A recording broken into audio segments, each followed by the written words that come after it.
یہ کہانی کراچی سرجانی ٹاؤن کے ایک ایسے خوفناک گھر کی ہے جہاں پر پہلے سے رہنے والی مخلوق جو بھی یہاں پر رہنے آتا تھا یا تو اسے مالی طور پر یا پھر اسے جانی نقصان پہنچانے کی کوشش کرتی تھی۔ کئی لوگ وہاں آئے اور رہنے کی کوشش کی پر کوئی بھی وہاں رہ نہیں پایا، سب کو ہی نقصان اٹھانا پڑا۔ آج بھی وہ گھر ابینڈنڈ پڑا ہوا ہے اور ویران پڑا ہوا ہے۔ تو آج میں آپ سے جو خوفناک واقعہ شیئر کرنے والا ہوں وہ اسی گھر میں رہنے والی فیملی نے جو وہاں ایکسپیرینس کیا وہ مجھ سے شیئر کیا۔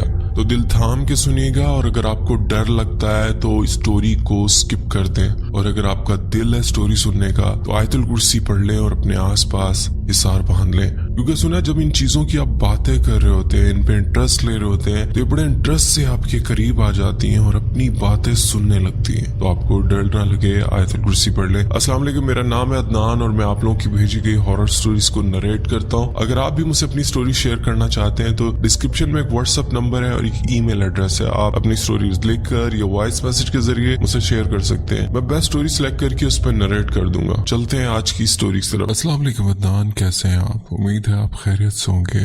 میرا نام یامین علی ہے اور میں کراچی کی رہنے والی ہوں۔ آج میں آپ کے ساتھ اپنی ایک کہانی شیئر کرنا چاہتی ہوں۔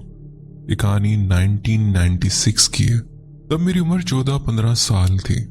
ہم 4 بہنیں ہیں اور ہمارے والدین وہ تو اب اس دنیا میں نہیں ہے، اللہ پاک ان کی مغفرت فرمائے۔ میری فیملی 6 افراد پر مشتمل تھی، جن میں ہم 4 بہنیں اور میرے والدین۔ تو ہم سرجانی ٹاؤن کے سیکٹر 11 کے ایک گھر میں شفٹ ہوئے۔ اس گھر کا نقشہ کچھ ایسا تھا، یہ والا حصہ مکمل طور پر کمپلیٹ ہو چکا تھا جس میں ہم شفٹ ہوئے تھے، لیکن اس کے اوپر والے فلور پر مالک مکان دوسرا گھر بنوا رہے تھے۔ اوپر والے حصے پہ بس اینٹوں کی دیواریں کھڑی ہوئی تھی، لیکن ابھی چھت نہیں ڈالی تھی اور نہ ہی پلاسٹر ہوا تھا، اور کھڑکی دروازوں کی جگہ بھی چھوڑی ہوئی تھی۔ تو جیسا کہ اکثر ہوتا ہے کہ جب ہم کہیں شفٹ ہو رہے ہوتے ہیں یا کوئی گھر لیتے ہیں تو پہلے اس کو دیکھنے کے لیے جاتے ہیں، تو اسی طرح میں، میری بہنیں اور امی اور میری چچی کو گھر دیکھنے کے لیے گئے۔ تو اتفاق سے میری دادی کو کوئی جاننے والی اسی گلی میں رہتی تھی، تو وہ ہمیں اپنے گھر لے گئی چائے وغیرہ پلانے کے لیے۔ تو جب ہم ان کے گھر میں بیٹھے ہوئے تھے تو انہوں نے امی سے پوچھا کہ آپ لوگ یہ گھر کیوں دیکھ رہے ہو؟ تو امی نے بتایا کہ ہم گھر لے رہے ہیں۔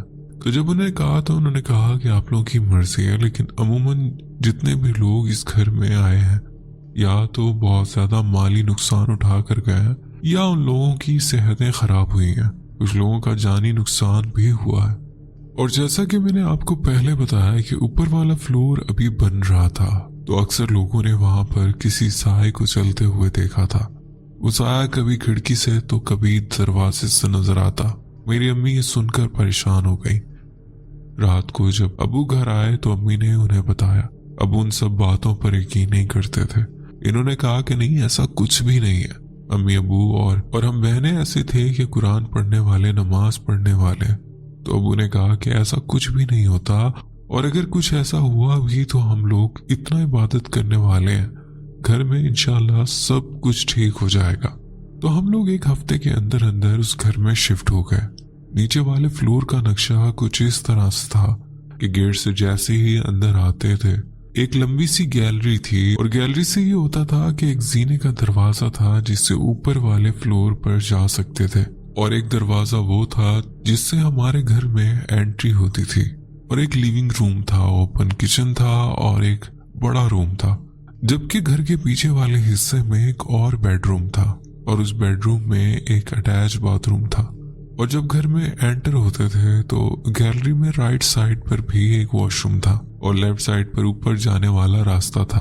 تو ہم لوگ اس گھر میں شفٹ ہو گئے اور رہنے لگے۔ اس گھر کی بناوٹ کچھ اس طرح سے تھی کہ گیلری کے علاوہ کہیں بھی سورج کی روشنی یا باہر کی ہوا نہیں آتی تھی۔ وہاں پر کچھ بھی اچھا نہیں لگتا تھا، ایک عجیب سی وحشت اور گھٹن ہوتی تھی۔ شروع کے 3 مہینے تک تو کچھ بھی نہیں ہوا، سب کچھ ٹھیک تھا، اور پھر آہستہ آہستہ چیزیں ہونا شروع ہوئی، اور ہم میں تھا کہ جیسے ہی مغرب ہوتی تھی گھر کی لائٹس آن کر دیتے تھے۔ تو ایک دفعہ ایسا ہوا کہ مجھ سے چھوٹی سسٹر وہ ایک روم کی لائٹ جلا رہی تھی، تو جیسے ہی وہ سوئچ آن کر کے واپس مڑی تو ٹک کی آواز کے ساتھ سوئچ بند ہو گیا۔ تو اس طرح 2-3 بار ہوا. جب اس نے بار بار سوئچ آن کیا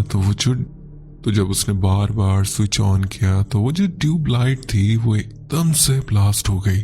تو اس کو عجیب سی وحشت ہوئی. تو وہ چیخ مارتی ہوئی روم سے باہر آئی. امی نے کہا کہ ایسا کچھ بھی نہیں ہے, تمہیں وہم ہوا ہوگا. تو انہوں نے اس کی بات کا یقین نہیں کیا. تو جیسا کہ میں نے پہلے بتایا کہ گھر کے پیچھے والے حصے میں ایک بیڈ روم تھا جس کے ساتھ اٹیچ واش روم تھا. ہم چاروں بہنیں اس میں سوتی تھی, جبکہ امی ابو دوسرے روم میں سوتے تھے. اور رات کے ٹائم جب ابو واش روم یوز کرنے کے لیے آ رہے تھے تو راستے میں ان کا پاؤں پانی کے اوپر آیا. زمین پر پانی پڑا تھا اور اس میں سے بہت ہی گندی بدبو آ رہی تھی.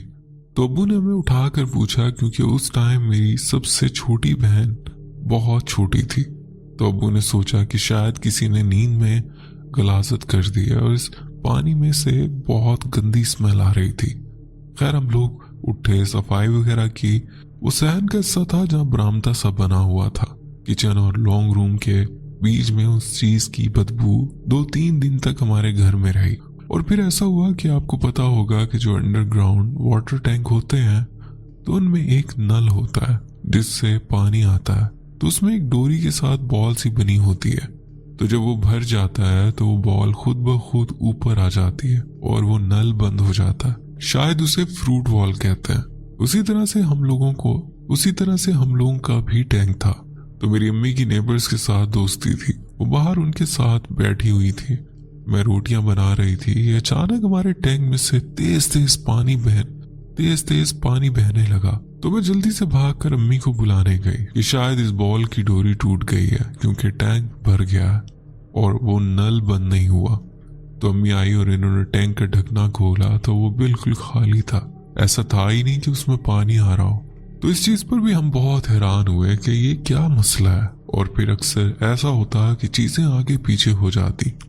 یا ہم سو رہے ہوتے تو چھت سے ایسی آواز آتی کہ جیسے کسی نے ایک بہت بڑی ٹرے یا تھال جو کیلوں یا سکرو سے بھری ہوئی ہے چھن چھن کر کے ایک دم سے گرا دی ہو.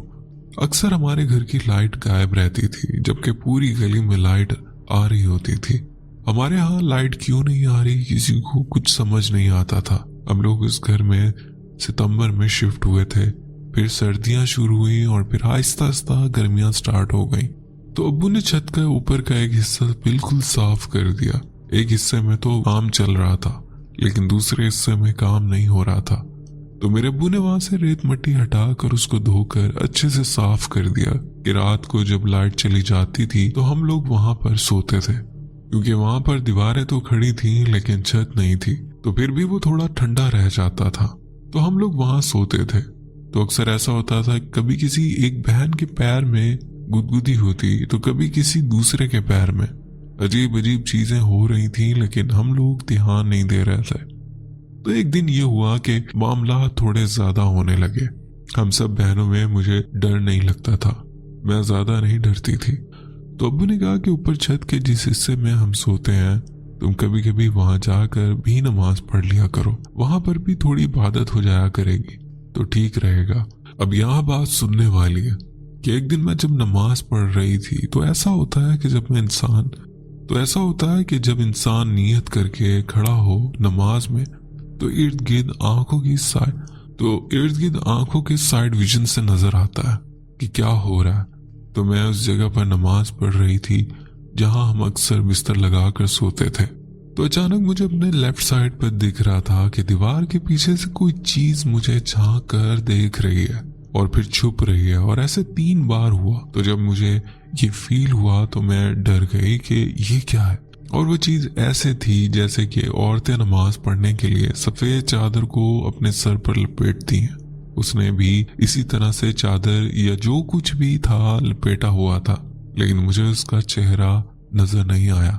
تو مجھے وحشت ہونے لگی. پہلے تو میں نے سوچا میں بھاگوں, پھر میں نے کہا کہ نہیں, میں اپنی نیت میں ہوں اور اس سے زیادہ حفاظت اور حصار اور کیا ہو سکتا ہے.